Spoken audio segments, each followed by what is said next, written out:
El responsable de la estación de montaña Ocanova Manzaneda señaló que aunque el pasado invierno fue corto, ya que por razones climatológicas empezó a mitad de enero, la cifra de afluencia de público y recaudación en cuanto a grupos se refiere se incrementó un 250% con respecto al año anterior y las expectativas para primavera son igualmente positivas.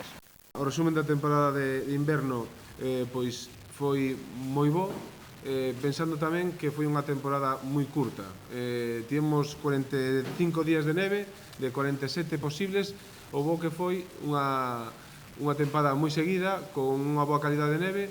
Eso permitiu que a venta de forfais estivera en torno aos 25.000, os visitantes, acompañantes e usuarios da estación sumou 82.000, o que fai un total de que a estación puido chegar a algo máis de 100.000 personas esta temporada de inverno.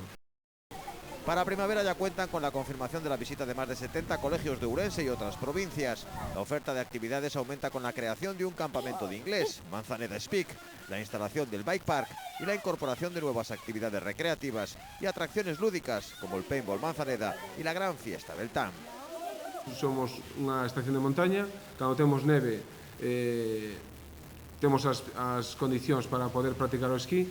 O que pretende a nova xestión da estación é potenciar o Ocanova Manzaneda como estación durante todo o ano.